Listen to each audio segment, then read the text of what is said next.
Qui dit fin d'année dit nouvelle résolution. Je dis oui, mais non. Dans cet épisode, nous allons parler des résolutions et objectifs. Chaque nouvelle année, nous mettons des résolutions en place et c'est très bien. En revanche, alors sans parler du fait que nous n'avons pas à attendre une fin d'année, une nouvelle année pour avoir des résolutions, tenir ses résolutions et ses engagements, c'est mieux. En avoir, c'est bien. Les tenir, c'est mieux. Et nous sommes nombreux à vouloir mettre en place de nouvelles habitudes, mais nous sommes tout autant nombreux à ne pas s'y tenir. Pourquoi ne pas tenir un engagement qui nous rapprocherait de notre objectif ? Je te partage, selon moi, comme toujours, ce que je pense des résolutions non tenues. Prenons le sport. Après avoir bien mangé pendant les fêtes, janvier est le mois idéal pour s'inscrire dans une salle de sport. C'est d'ailleurs leur plus gros mois, leur plus grosse période en chiffre d'affaires, avec un engagement d'1 an pour la personne qui s'inscrit et qui devient un fantôme après avoir passé un premier mois à la salle de sport. Et ne mens pas, on l'a tous fait. Bon, ok, peut-être pas toi, avec le sport, mais il y a aussi le tabac, l'alimentation, etc. Bien souvent, nous ne tenons pas nos objectifs pour 2 raisons. Parce que nous ne le faisons pas pour nous, nous n'en avons pas réellement envie, ou encore parce que nous avons des croyances, des addictions qui sont bien trop ancrées et qui sont parfois, bien souvent, même inconscientes. Avant d'établir ta liste de nouvelles résolutions, pose-toi les bonnes questions. Prenons un exemple. Je veux mincir. Est-ce que je le veux pour moi ou pour entrer dans les cases de la société ou pour plaire à un tel ? Que ce soit avec le sport ou l'alimentation, il est important de savoir pour qui et pourquoi nous le faisons. Et c'est également aussi de choisir ce qui nous plaît. Donc prenons le sport. Personnellement, je pense que le sport devrait être fait pour rester en bonne santé, nous donner de l'énergie, de l'endurance, de la souplesse et tout ce que ça peut englober, bien plus que pour dessiner une silhouette. Se tuer 10 heures par semaine pour avoir un corps de magazine ne devrait, encore une fois, à mon sens, ne pas être un objectif. Que ce soit une passion, une addiction, d'avoir cette passion pour la musculation parce que cela nous permet de nous dépenser notre énergie ou encore l'activer, c'est différent que de vouloir absolument être physiquement acceptable par la société et donc se tuer à la salle de musculation. Selon moi, encore une fois. Pour ce qui est du physique, du poids, le sport, pour être dans la norme, un régime pour entrer dans les cases n'est pas une solution. L'objectif devrait plutôt d'apprendre à s'aimer tel que l'on est. Donc, l'objectif devrait vraiment être celui-ci, d'apprendre à s'aimer tel que l'on est. L'envie de prendre soin de soi vient ensuite. Prendre soin de son corps physique, mais finalement laisser à l'abandon le corps spirituel, mental et émotionnel, quel est l'intérêt ? Je pense que l'inverse serait plus approprié. Et si chacun prenait soin de soi,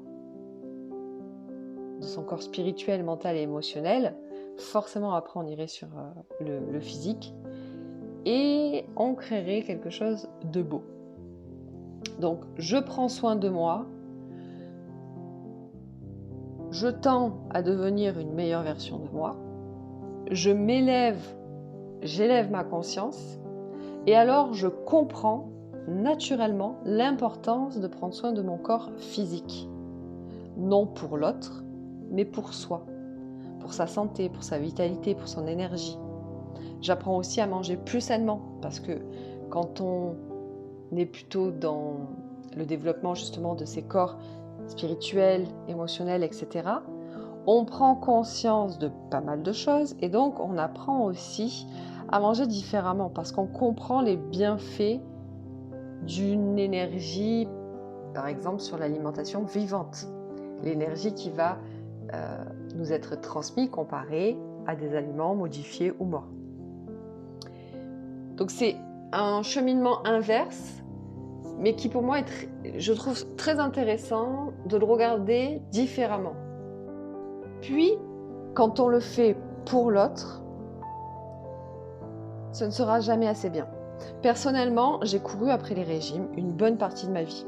Et je me rappelle très bien, en rentrant dans mon 36 trop grand, et ma famille me disant que j'avais vraiment trop maigri, j'étais limite de l'anorexie, et moi, finalement, confondre ma peau avec ma graisse, une graisse encore visible selon moi qui n'était finalement rien d'autre que de la peau. Et donc, qu'importe le poids que j'ai pu faire ou la silhouette que j'ai pu avoir, c'était jamais assez bien. C'était toujours des effets de yo-yo parce que finalement, il n'y a rien qui était sain, ni dans la façon de faire, ni dans les objectifs voulus, parce que c'était pour les normes, pour la société, pour l'autre, ou encore c'était à ne pas manger, ou encore c'était dans des périodes où finalement il y avait de la souffrance. Et donc le processus inverse, il est intéressant. Commencer par s'aimer, c'est en fait une clé. Quant au sport, s'il est fait pour soi, pour sa santé, sa vitalité, cela peut être de la salsa, de la natation, du tennis, du yoga. Le tout, c'est de trouver le sport qui nous permet de nous échapper, de nous ressourcer, de nous dépenser, mais pour soi. Alors, je parle de sport, de régime, parce que ce sont bien souvent les premiers objectifs que l'on souhaite, qui sont en haut de la liste, mais il en va de même pour tous nos objectifs et toutes nos bonnes résolutions. C'est toujours de se demander pourquoi, pour qui je le fais, et si c'est pour soi, pour son bien-être personnel, et que l'on a vraiment envie de faire ça, et qu'il n'y a pas de croyances limitantes, qu'elles ont été balayées, alors forcément nous tiendrons dans l'avancée vers nos objectifs par rapport à nos nouvelles résolutions. Donc c'est vraiment si je reprends mon exemple pour le sport par exemple, c'est de comprendre je le fais oui pour moi, d'avoir les bonnes raisons de pourquoi je veux le faire, pour qui je veux le faire, et ensuite qu'est-ce qui me plaît, qu'est-ce qui m'anime, qu'est-ce que j'ai vraiment envie de faire pour continuer à durer. Ça peut être m'inscrire pour faire de la randonnée. Voilà, c'est vraiment trouver qu'est-ce qui nous plaît et surtout de se poser la question pour qui, pourquoi je le fais. Et derrière ça, est-ce que j'ai des croyances?